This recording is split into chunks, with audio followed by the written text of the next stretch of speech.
Halo semua, Assalamualaikum warahmatullahi wabarakatuh. Bagaimana kabarnya? Sebelumnya, Bapak ingin meminta maaf kepada murid-murid Bapak di SMK Negeri 1 Pebayuran, karena pada hari yang dijadwalkan, Bapak tidak bisa memberikan penjelasan materi ini, Bapak hanya bisa memberikan slideshow materinya. Tapi Bapak percaya, kalian mampu untuk memahami materi yang Bapak sampaikan. Jadi, pada kesempatan kali ini, sesuai dengan janji Bapak sebelumnya, Bapak akan memberikan penjelasan mengenai materi menyusun ikhtisar dari buku non-fiksi. Baiklah, apa sih itu ikhtisar? Kenapa kita harus menyusunnya? Biasanya, sebelum membaca suatu buku, terkadang kita perlu sedikit gambaran, perlu sedikit informasi. Apa sih isi tentang buku tersebut? Topiknya tentang apa? Apakah sesuai dengan yang kita inginkan atau tidak, atau sebagainya. Nah, disitulah fungsi dari ikhtisar. Sebetulnya, informasi yang bisa kita ambil dari buku tersebut, sebelum kita membacanya tentunya, itu bukan cuma dari ikhtisar, ada juga dari sinopsis, ada juga dari ringkasan. Baik, kita masuk kepada materinya. Pengertian ikhtisar dan ciri-cirinya. Ikhtisar itu adalah penyajian secara singkat dari sebuah karangan asli yang tidak perlu memberikan seluruh isinya. Tentu kita tidak perlu memberikan seluruh isinya dalam ikhtisar. Kalau seluruh isinya sudah diberikan dalam ikhtisar, orang yang membuat buku pasti rugi. Ngapain baca bukunya? Kita baca ikhtisarnya aja cukup. Oleh karena itu, dalam ikhtisar tidak perlu seluruh isinya diberikan. Dibuatnya secara proporsional, atau dengan kata lain, ikhtisar itu merupakan sebuah bagian yang penting setelah membuat kesimpulan dan juga rekomendasi untuk calon pembaca tentunya. Ciri-cirinya, ikhtisar itu tidak mempertahankan urutan gagasan. Yang kedua, bebas mengkomunikasikan kata-kata asal tidak menyimpang dari inti. Dan yang ketiga, tujuannya untuk mengambil inti. Ciri-ciri ikhtisar ini menjadi hal yang membedakan antara ikhtisar dengan ringkasan. Walaupun sama-sama bentuknya ringkasan, sama-sama menyajikan informasi singkat dari sebuah buku, antara ikhtisar dan singkatan itu berbeda.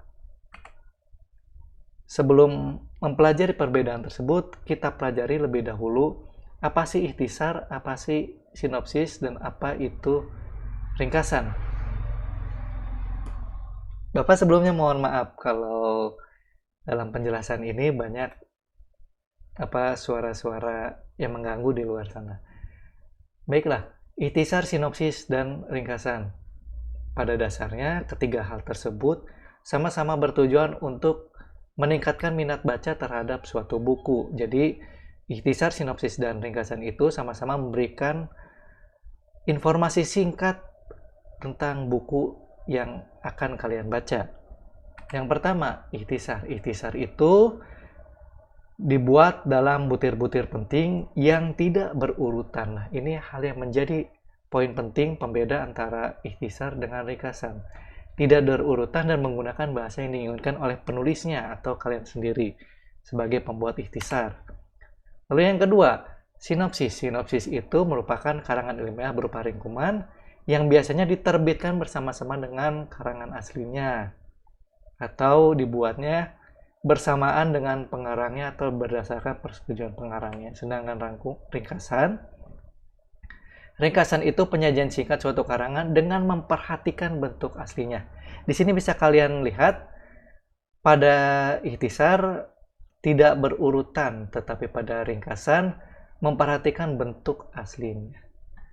Jika Bapak simpulkan perbedaan dari ketiga informasi singkat dari sebuah buku antara ikhtisar, sinopsis, dan ringkasan, jika kita membuat suatu penyajian singkatnya bersamaan dengan pengarang asli dari buku tersebut atau dengan persetujuan buku tersebut yang terbit bersamaan dengan bukunya, nah itu disebut sinopsis. Jika tidak terbit bersamaan dengan bukunya, itu disebut ikhtisar atau ringkasan. Nah, ikhtisar dengan ringkasan itu pun ada perbedaannya. Jika kalian membuatnya dengan kata-kata bahasa kalian sendiri, dengan gaya bahasa kalian sendiri, itu disebut ikhtisar. Tetapi jika kalian membuat informasi singkat tersebut dengan memperhatikan urutan inti dari karangan tersebut, itu disebut ringkasan. Berikut ini merupakan perbedaan ikhtisar dengan rangkuman. Dengan ringkasan dengan ikhtisar. Judulnya mungkin agak sedikit membingungkan. Dalam ringkasan, membuat bentuk kecil sebuah karangan. Dalam ikhtisar, mengambil intinya saja. Dalam ringkasan, memproduksikan kata pengarang. Jadi, kalimat yang kita ambil dalam buku tersebut itu tidak boleh kita ubah-ubah. Tetapi dalam ikhtisar, kita memproduksikan kembali secara kreatif sesuai dengan gaya bahasa kita. Yang penting intinya jangan sampai berubah. Lalu dalam ringkasan mempertahankan urutan gagasan karangannya, sedangkan dalam ikhtisar urutan gagasannya dapat diungkapkan kembali, tidak perlu secara berurutan. Dan dalam ringkasan penyusunannya terikat penataan isi dan sudut pandangnya, sedangkan dalam ikhtisar penyusunannya itu bebas.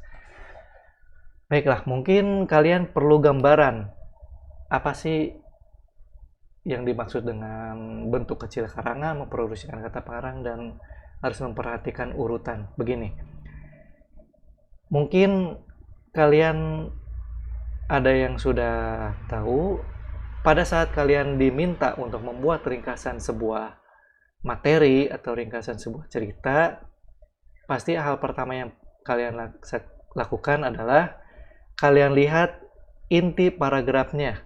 Bisa ada di kalimat pertama, bisa ada di kalimat terakhir. Nah, inti kalimat paragraf tersebut kalian ambil pada paragraf pertama, kedua, ketiga, dan selanjutnya.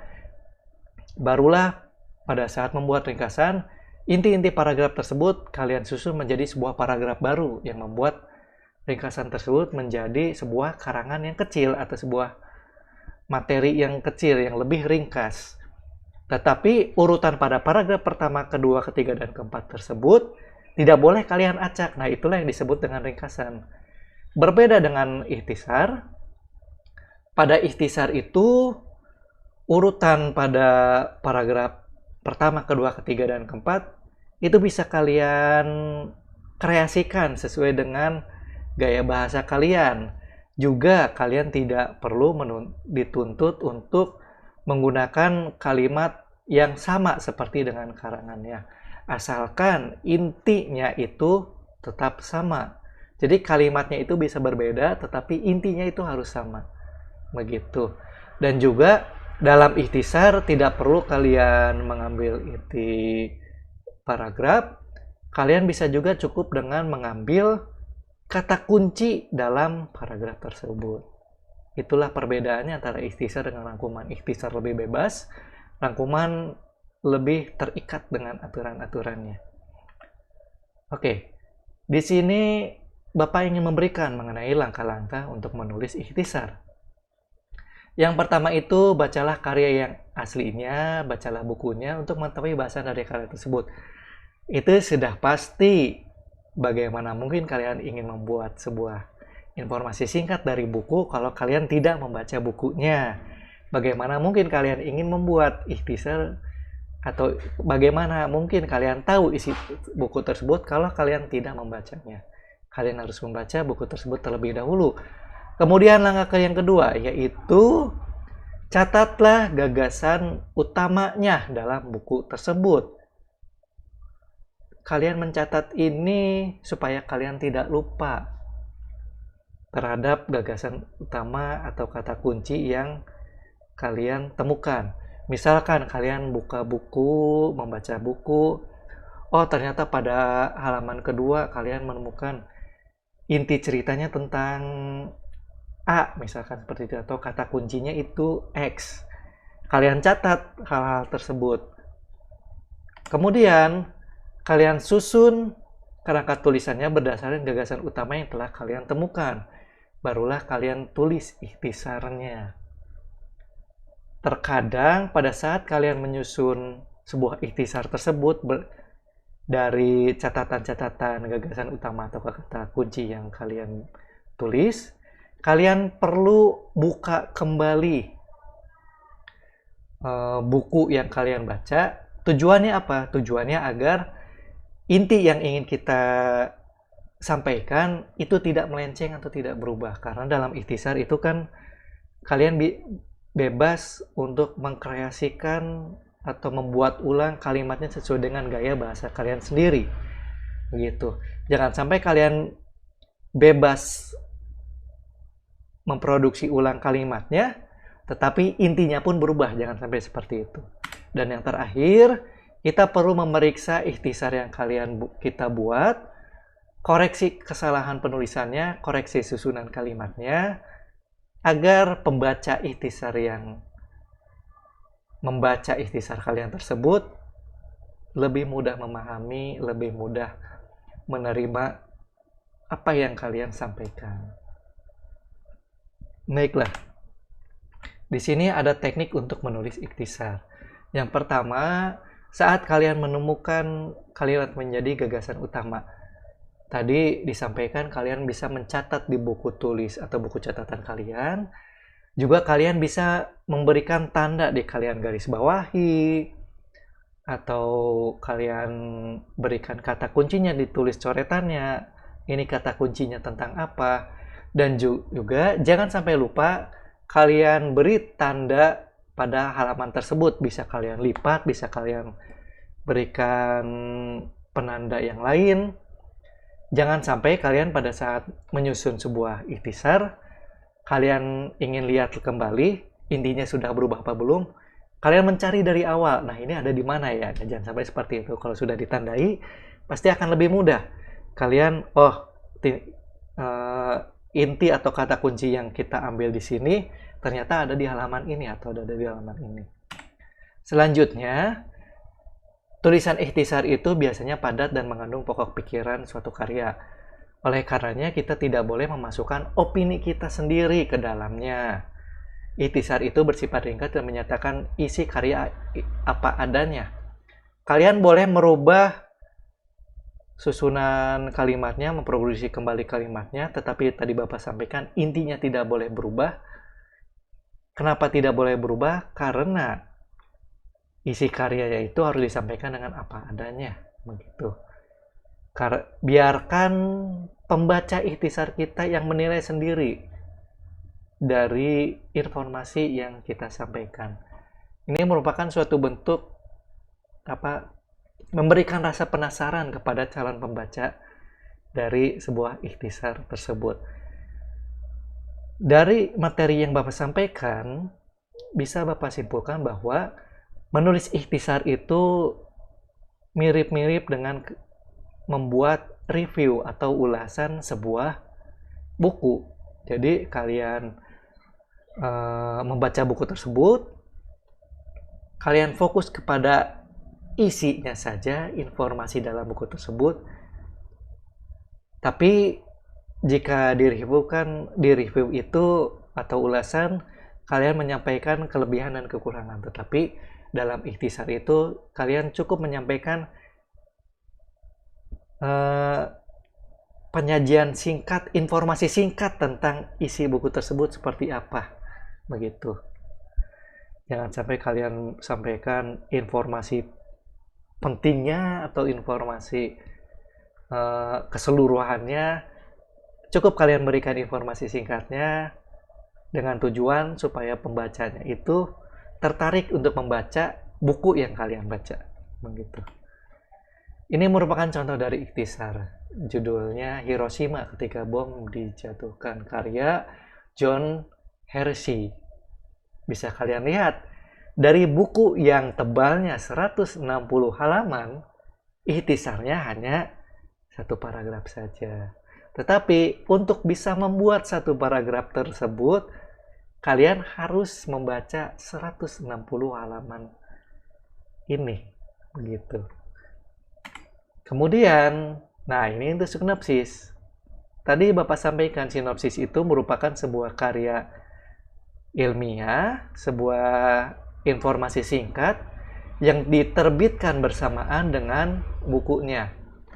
Tujuannya pun berbeda. Kalau ikhtisar atau ringkasan itu bertujuan karena memang kita ingin membuatnya, karena kita bisa karena suka, bisa karena ditugaskan. Tetapi kalau sinopsis ini dibuat atas dasar komersil untuk tujuan pemasaran. Sehingga bisa kalian lihat di sini. Grafisnya lebih menarik. Berisik sekali di luar. Grafisnya lebih menarik, tampilannya lebih menarik, tetapi informasi yang disampaikannya kurang lebih sama. Perbedaannya, informasi yang disampaikan di sini ini atas dasar persetujuan dari si penulis karangan aslinya. Jika ikhtisar itu bebas kalian membuatnya sesuai dengan gaya kalian masing-masing, tetapi dalam sinopsis ini kita harus dengan persetujuan si pengarang aslinya. Karena diterbitkannya pun berbarengan dengan buku si pengarangnya. Ya, yang Bapak cantumkan ini bukan buku non-fiksi, tetapi buku fiksi. Baiklah. Demikian materi menyusun ikhtisar dari buku non-fiksi. Semoga materi yang Bapak sampaikan bermanfaat untuk kalian. Jika ada yang ingin ditanyakan, silakan kalian tuliskan di kolom komentar. Bapak akhiri pembelajaran kali ini. Kurang lebihnya mohon maaf. Wassalamualaikum warahmatullahi wabarakatuh.